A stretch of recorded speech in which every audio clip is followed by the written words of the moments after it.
ఏపీలో కూటమి ప్రభుత్వం అధికారంలోకి వచ్చి 2 ఏళ్లు కావస్తున్నా ప్రజలకు ఒక్క మంచైనా జరిగిందా అని వైఎస్ జగన్ ప్రశ్నించారు. చంద్రబాబు ప్రభుత్వం ఇప్పటికే 3 బడ్జెట్లు ప్రవేశపెట్టినా రాష్ట్రం అభివృద్ధి శూన్యమని విమర్శించారు. నేడు తాడేపల్లిలో భీమవరం నియోజకవర్గ వైసీపీ నేతలతో భేటీ అయిన ఆయన ప్రభుత్వం చేస్తున్న అప్పులు మరియు మద్యం విధానంపై సంచలన ఆరోపణలు చేశారు. మనమంతా కూడా దాదాపుగా 2 సంవత్సరాలు చంద్రబాబు నాయుడు గారు ప్రభుత్వం వచ్చి 2 సంవత్సరాలు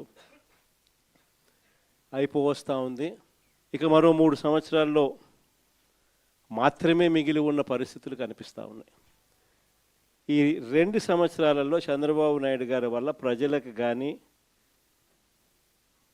అక్క చెల్లెమ్మలకు కానీ, మరీ ముఖ్యంగా ప్రజల్లో ఉన్న అక్క చెల్లెమ్మలకు కానీ, ప్రజల్లో భాగంగా ఉన్న రైతన్నలకు కానీ, ప్రజల్లో భాగంగా ఉన్న మరీ ముఖ్యంగా యువతకు కానీ, ఏ ఒక్క సెక్షన్కైనా కూడా కనీసం ఒక్క మంచన్నా జరిగిందా అని చెప్పి నేను అడుగుతా ఉన్నాను ఈరోజు.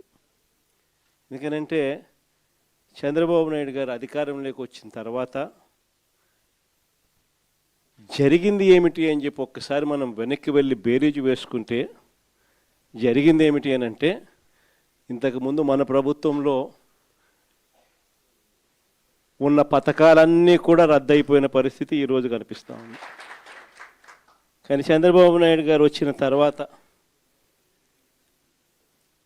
ఈ 2 ఏళ్లలో గమనించింది ఏమిటి అని అంటే, మన పథకాలన్నీ ఓవైపున రద్దు చేసేసినాడు, మరోవైపున ఆయన చెప్పిన సూపర్ 6లని, సూపర్ 7లని ఏదైతే ప్రజలకు మభ్యపెడుతూ మోసం చేస్తూ చెప్పినాడో అవన్నీ కూడా ఈరోజు అబద్ధాలుగా తేలిపోయి ఉన్న పరిస్థితులు ఈరోజు మన కళ్ళ ఎదుటే కనిపిస్తూ ఉన్నాయి.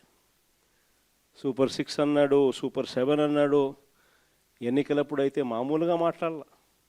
వాళ్ళు చేసిన ప్రచారాలు అయితేనేమి, వాళ్ళు ఇచ్చిన అడ్వర్టైజ్మెంట్లు అయితేనేమి, వాళ్ళు ఇచ్చిన టీవీలో యాడ్లు అయితేనేమి, ఇంటింటికి వెళ్ళి బాండ్ల రూపంలో ఇదిగోమ్మ చంద్రబాబు నాయుడు సంతకం పెట్టినాడు, ఇదిగోమ్మ పవన్ కళ్యాణ్ సంతకం పెట్టినాడు, ఇదిగోమ్మ ఇద్దరు కలిసి సంతకాలు పెట్టించిన బాండ్ డాక్యుమెంటు.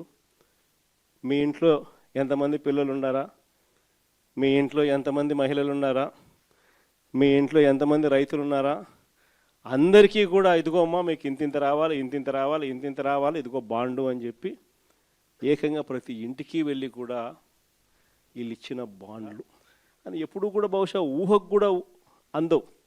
ఎందుకనంటే మామూలుగా ఇట్లాంటి అబద్ధాలు, ఇట్లాంటి మోసాలు ఎవరైనా చేస్తే 420 అని చెప్పి కేసు పెట్టి జైల్లో పెడతారు. కానీ ఒక్క చంద్రబాబు నాయుడు గారు ఆయన కూటమిలో మాత్రమే అలా కేసులు పెట్టించుకోకుండా బయట ఉండగలుగుతారు. మన కళ్ళ ఎదుటే కనిపిస్తూ ఉన్న వాస్తవమైన స్వరూపం ఈరోజు రాష్ట్రంలో ఇది. ప్రతి చోట విపరీతమైన కరప్షన్, విచ్చలవిడి కరప్షన్ జరుగుతూ ఉంది. ఏ స్థాయిలో కరప్షన్ జరుగుతూ ఉంది అని అంటే అసలు రాజ్యం ఉంది, అసలు ఎవరైనా పాలకులు ఉన్నారా అని మనకే అర్థం కాని పరిస్థితిలో అసలు ఎవరు పాలన సాగుతూ ఉంది. గవర్నమెంట్కి రావాల్సిన ఆదాయం గవర్నమెంట్కి రావడంలా, అందుకనే గవర్నమెంట్కి రావాల్సిన ఆదాయాలు తగ్గుతూ ఉన్నాయి.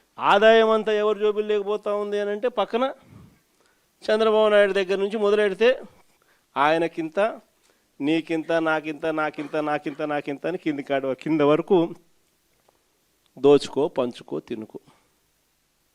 మొన్న సంక్రాంతికి అయితే హైలైట్.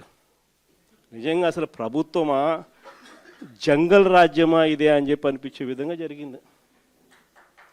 నిజంగా జంగల్ రాజ్యం అనేది మామూలుగా ఎప్పుడు చూసిండం మనం. నిజంగా నాగరిక ప్రపంచంలో మనం ఉన్నామా అన్నది క్వశ్చన్ మార్క్ అనిపించే విధంగా సంక్రాంతి అనేది చేసినారు వీళ్ళు. ఎంత దారుణం అంటే అసలు ఆ వీడియోలు చూస్తూ ఉంటే, ఆ సోషల్ మీడియాలో వైరల్ అవుతా ఉన్న వీడియోలు చూస్తూ ఉంటే ఆశ్చర్యం కలిగిస్తూ ఉంది.